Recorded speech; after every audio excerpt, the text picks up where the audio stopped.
Hello friends, my name is Nilesh और मैंने बहुत सारे पहले भी वीडियोस बनाए हैं अलग अलग टॉपिक्स पे। बट आज का जो टॉपिक है वो बहुत ही सीरियस है गाइस। आजकल बहुत अलग अलग टाइप के स्कीम्स चल रहे हैं जिसमें लोगों को ट्रैप किया जाता है और उनके अकाउंट से सर्टेन अमाउंट या तो विड्रॉल कर लिया जाता है या पूरा आपका पूरा अकाउंट ही खाली कर दिया जाता है।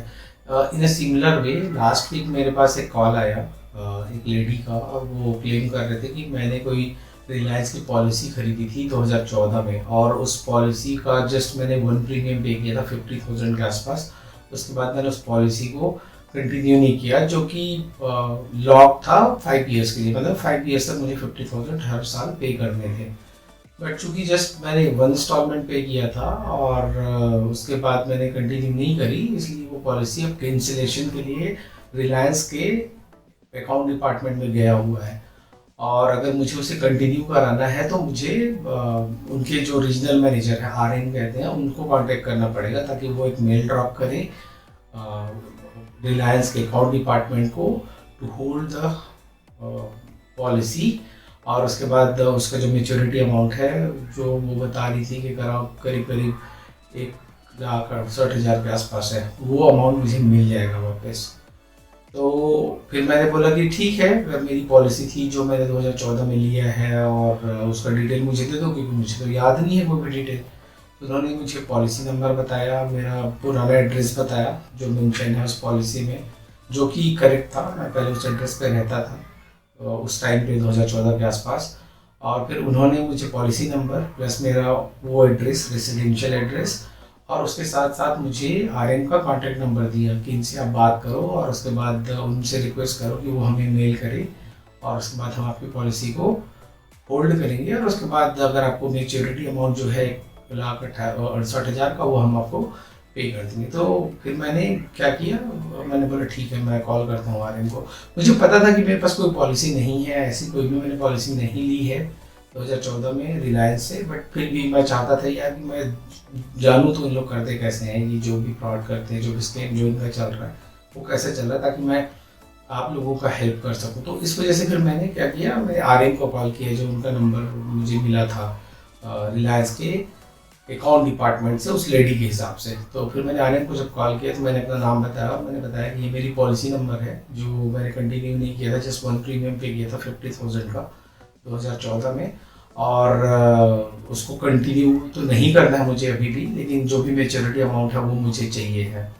तो वो लेडी कहती है, जो आरएम जैसा एक्ट कर रही थी, तो वो कहती है कि ठीक है, आपका पॉलिसी 5 साल के लिए लॉक था, मीनिंग आपको 5 साल तक कंटिन्यूसली हर साल 50-50 हज़ार रुपये करने थे, जो आपने पे नहीं किए हैं, और इसीलिए वो कैंसिलेशन के लिए गया है रिलायंस के अकाउंट डिपार्टमेंट में। तो अगर आपको ये जो मेजॉरिटी अमाउंट है अगर वो आपको चाहिए है, तो ये पॉलिसी चूँकि अभी बिल्कुल बंद होने वाली है, तो उसको एक्टिव करने के लिए, ताकि आपको मेजॉरिटी अमाउंट आ सके, आपको 10,000 रुपीज़ पे करना पड़ेगा एज अ एक्टिवेशन फी। मैं बोला ठीक है, अगर 10,000 पे करना है और उसके बाद मुझे 1,68,000 रुपये मिल जाएगा तो मैं रेडी हूँ पे करने के लिए। तो मैं बोला कि ठीक है, आप लिंक भेज दो मुझे रिलायंस का सिक्योर जो लिंक है, और मैं पेमेंट प्रोसेस कर दूंगा। तो वो बोलती कि नहीं सर, आपने जो लास्ट टाइम जब पॉलिसी आपने खरीदी थी तो आपने ऑटो डेबिट कराया था, आपके अकाउंट एंडिंग विथ 3497, ऐसा उनने नंबर बताया, जो एग्जैक्ट अकाउंट नंबर है, बिल्कुल सही बताया उन्होंने। मैं बोला ठीक है, ऑटो डेबिट तो मैं नहीं करा पाऊँगा, मैं पे करूँगा, आप मुझे लिंक भेज दो। वाला ऑप्शन तो हर तरीके के रहते हैं, या तो मैं ऑटो डेबिट करा लूँ अपने अकाउंट से, या मैं खुद अपने से पे कर दूँ। तो कहती नहीं सर, आपको ऑटो डेबिट कराना पड़ेगा और उसके लिए आपको ओटीपी बतानी पड़ेगी, आपके रजिस्टर्ड मोबाइल नंबर पर ओटीपी जा चुका है।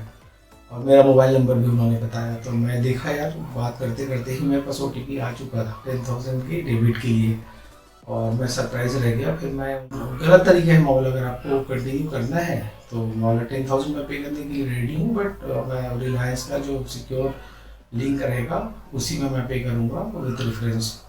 तो वो मानी नहीं, उसने फ़ोन डिस्कनेक्ट कर दिया, और उसके बाद मैंने भी थोड़ी देर के लिए होल्ड पे कर दिया। लेकिन फिर उस अकाउंट डिपार्टमेंट से उस लेडी का कॉल आया कि सर आपने सेटल नहीं किया अभी तक, फाइनली आप बता दीजिए आपको 1,68,000 चाहिए कि नहीं, तो मैं पॉलिसी कैंसिल कर रही हूँ। तो मैं बोला यार, आपके जो आरएम है वो तो सपोर्ट ही नहीं कर रहे। मैंने उनको बोला था पेमेंट का सिग्नल दे दो आप दूसरे तरीके से, मैं पे कर दूंगा लिंक के साथ, तो मानी नहीं।